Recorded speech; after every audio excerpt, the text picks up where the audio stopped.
that being said, I know that there's going to be people that are going to jump down my throat and say, well, there's going to be so many foreclosures coming down the line. And I briefly went into that in one of the past videos as far as what the situation with the foreclosures is going to be.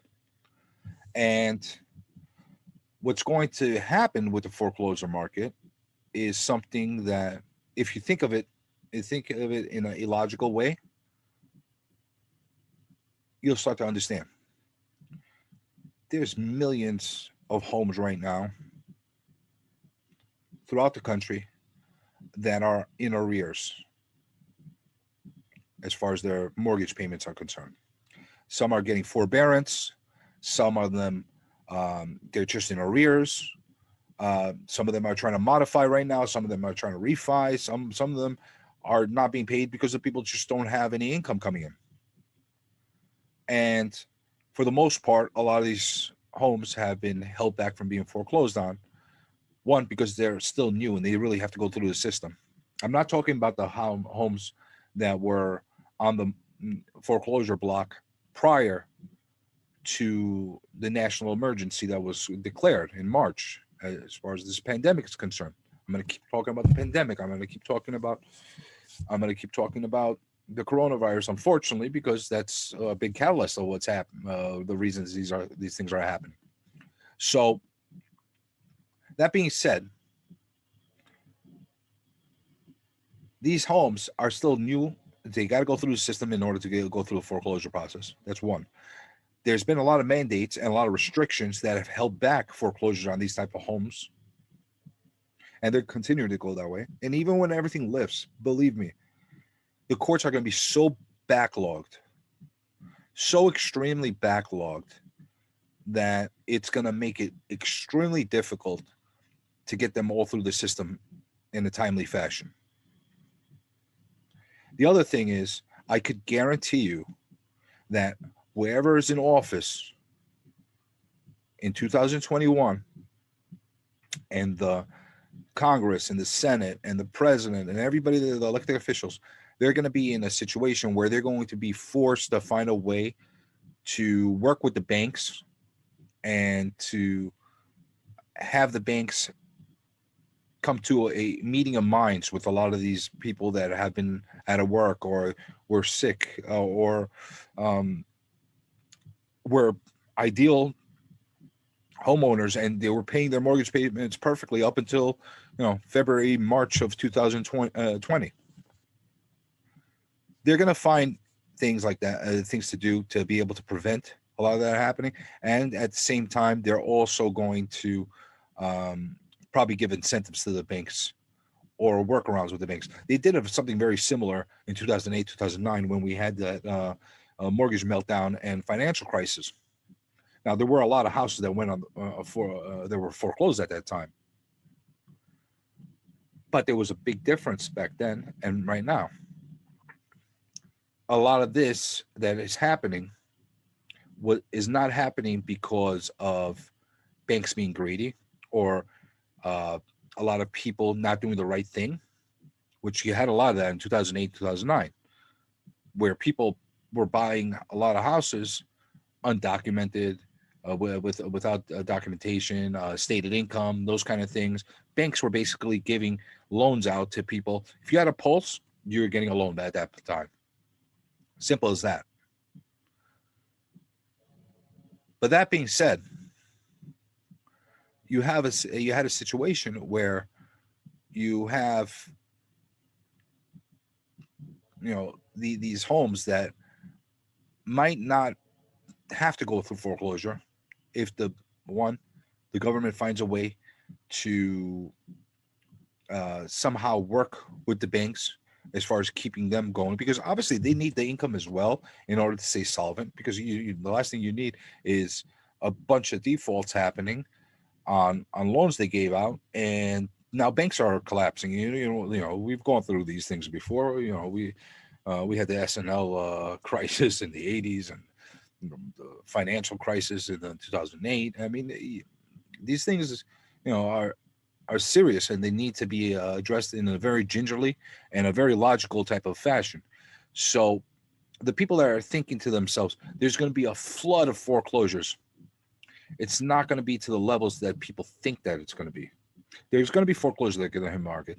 We might get a spike that of foreclosures hitting on a month-to-month basis that is higher than what normally is done without any external issues going on. And the only reason for that is because the courts, as I mentioned, are backlogged, and you have a lot of people, a lot of cases that were pending prior to being locked down, prior to the quarantines, prior to the courts shutting down, prior to the mandates and the moratoriums that have been put in place. And those are going to be the first ones that are going to be in line. So when those houses hit, because they've been sitting and stockpiled and they haven't, been, processed and gone through the system the way they normally would, you're going to have a glut of those. So you're going to get a bunch of those hit the market. Doesn't necessarily mean that it is going to hurt the market as far as devaluing it, because one, you have to look at what the buyer mentality is at this point. You have a ton of investors looking for properties, and because the price is escalating consistently right now, you have no inventory for these investors, for these flippers, for these builders, for these developers, people that are looking to purchase, rehab, or rebuild, or knock down and put up new houses up. There's not enough for them out there. So some of these foreclosures will fit that need for them. Because don't forget, a lot of times when homes are foreclosed, they're not necessarily in the greatest condition. They're not for the general consumer. Yeah, you could go get a rehab loan, 2 or 3K loan in order to purchase it. But not every buyer, actually the majority of buyers out there, are not with the mindset of taking on a place and doing a complete project. One, it's a little overwhelming for a lot of people. Two, they might not have the resources and the time to be able to do that.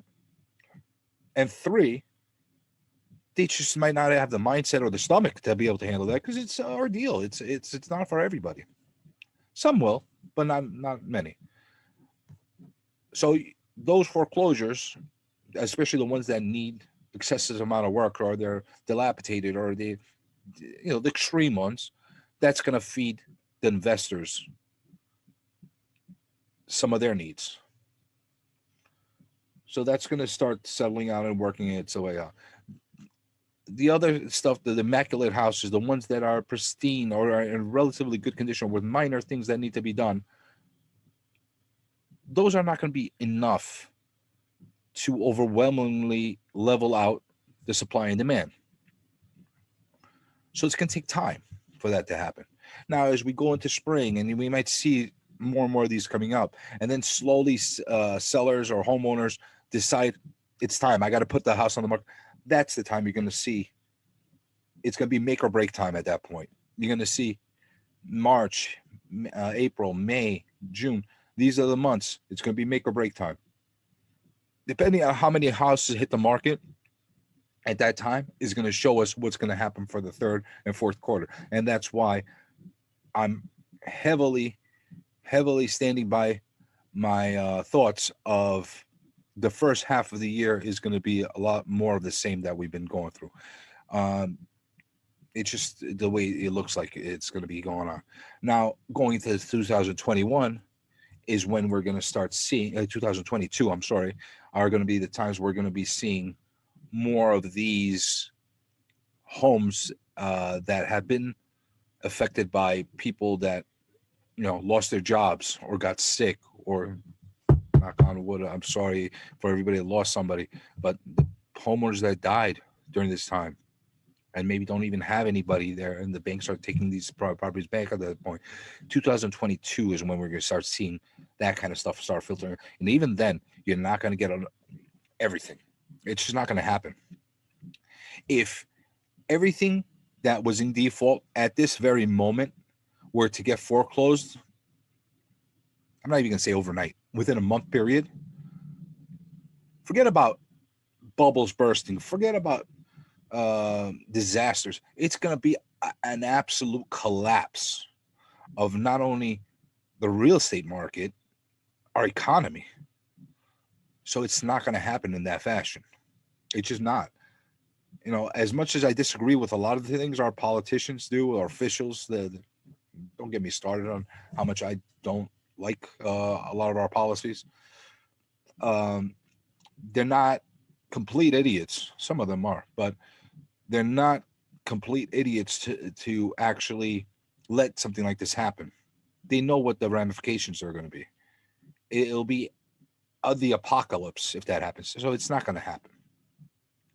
So that's my thoughts. That's my thought process on how that's going to go about. But don't let the doom and gloom hit you as far as thinking that the foreclosure avalanche is going to come,